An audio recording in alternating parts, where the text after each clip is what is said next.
So how can we when giving Dawah, how do we connect to the Canadian demographic without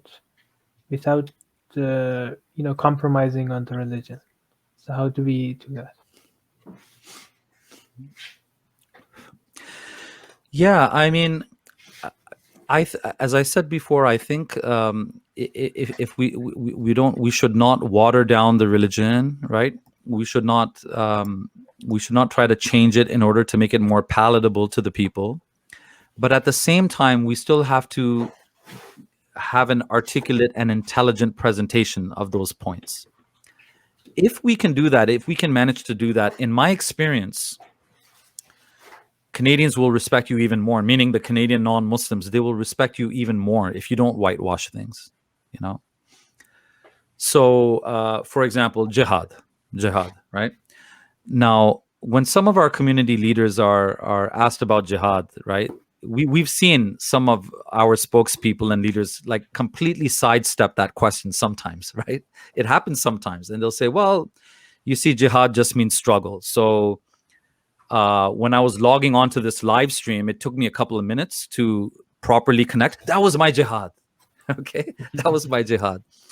Or environmental jihad. You know, yesterday I saw a Coke can on the street. I picked up the Coke can and I threw it into the garbage bin. This was my environmental jihad. Okay, look, no doubt, there's many different kinds of struggle, of course.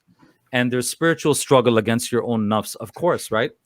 But I'm of the opinion that we should not try to sidestep and whitewash the difficult questions. At the end of the day, in our fiqh books, in our books of jurisprudence, jihad primarily is always referring to what, man? It's referring to fighting on the battlefield, right? So let's just tell people that when they ask us, like, we, make that part of your answer and explain that jihad incorporates physical fighting on the battlefield. However, this does not mean attacks against civilians. This does not mean blowing up a bus or a train in New York City. This doesn't mean kidnapping Christian girls in Nigeria and holding them hostage, right? That's not jihad. That truly is extremism and terrorism, right? But if Muslims in some part of the world are picking up arms to defend their country against an invading country, against an invading force, I mean, we would call that jihad, and that's a noble thing, and that's a good thing, and that's a virtuous thing, and I don't make any apologies for that. So when I've given this answer to people, believe it or not, 99% of the time, they're completely fine with that because they see the logic in that. I mean, it's reasonable. Most human beings will understand that, right? And there's other similar examples. Like, I mean, I won't do a deep dive into this topic because, I don't want to throw you guys under the bus during your very first live stream. But things pertaining to gay marriage and LGBTQ and stuff like that, right? We've had gay people, openly gay people come up to our Dawah table and tell us, I'm gay. What does your religion teach about homosexuality? So we explained to them, like, not shouting at them, like we didn't have smoke coming out of our ears and all that, but we explained to them that, look, we started with Tawheed. We believe in the Creator. We believe in revelation. We trust the Prophet Muhammad, peace be upon him, sallallahu alaihi wasallam, right? And this is what our book teaches us. That, gay marriage and this is not recognized by God, right? So yeah, we consider it to be a sin, right? We consider it to be sinful. But having said that, we are living under the laws of the land. We respect the laws of the land. And, I'm not going to mistreat you, and we are not advocating vigilante justice or anybody go up and beat you, harass you, or anything like that. But if you're going to ask us about the act, we believe it's sinful. So I think this is a reasonable answer to give to people. And believe it or not, brothers, every time we gave this answer to gay people, like they were okay. They were fine with that.